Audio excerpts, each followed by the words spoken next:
ipabatid. Ito po yung statements ng mga adult group. So lahat po yan ay nakasulat sa aming mga papel. Merong standing unity to protect our heritage, lands, and rights. Ito naman. No to dynasty. No to political dynasty. Kasi meron pa sa likod.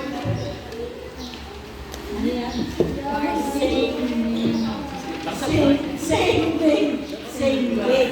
Oo, nagmamain pa.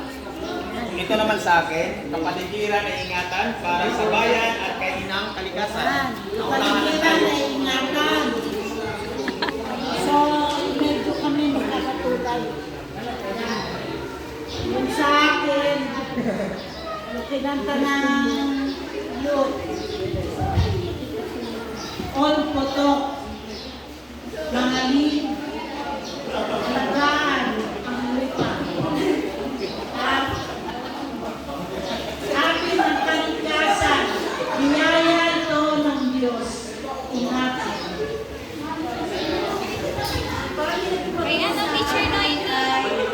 Avoid mining para hindi yung bawas sa ng bundok. Ito kasi mga bundok. Tapos sa walang tigil na ulan, lumagasa yung bundok, napunta sa lawa, napunta sa mga tao. At saka nasira na yung dahil sa kalikasan, nasira yung kalikasan dahil doon sa mga pagmimina, yung pagmumuha ng natural resources sa ilog na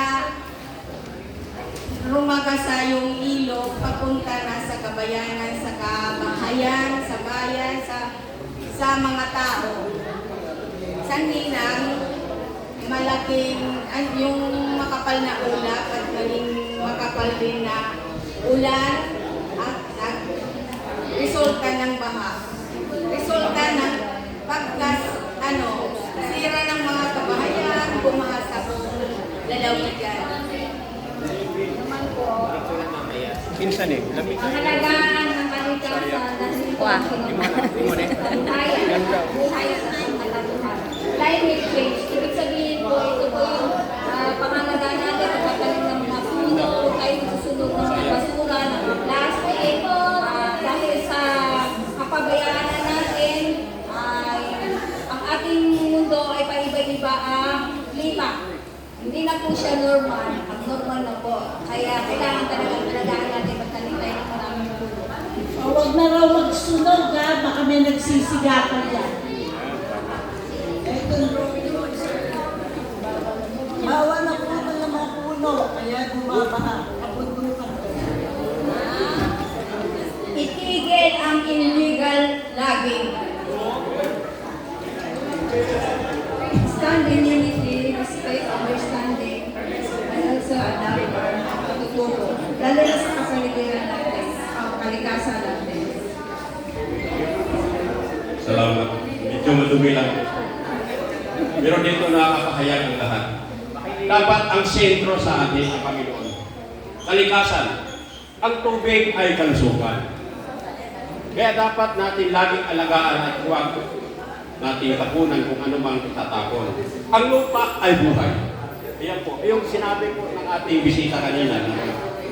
At ang lupa ay dapat pahalagan, lagyan pananim upang para sa atin, tayo din ay magkaroon ng kabuhayan.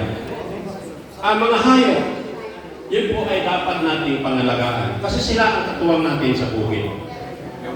Ang ilog dapat laging linisin sapagkat diyan nakataya ang buhay ng bawat isa mamamayan. Ang sentro dapat ang Panginoon, kalikasan. Sa atin, matuto tayo mag-segregate ng ating mga basura. Kasi kung matuto tayo mag-segregate ng ating mga basura, ang makakakuha nito yung mga susunod pang mga henerasyon.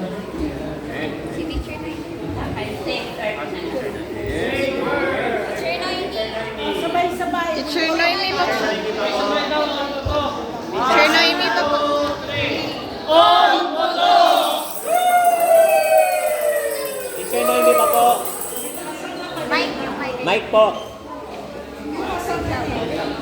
Yan po. Stand in unity to protect our heritage, lands, and our rights. Nag-drawing ako na walis tingting. Nakasimple na drawing, walis tingting. Kung may walis tingting tayo dito, makikita natin na sila, nakabigkis siya. Pag nawala yung bigkis mo, mawawala din tayo ng pagkakalis.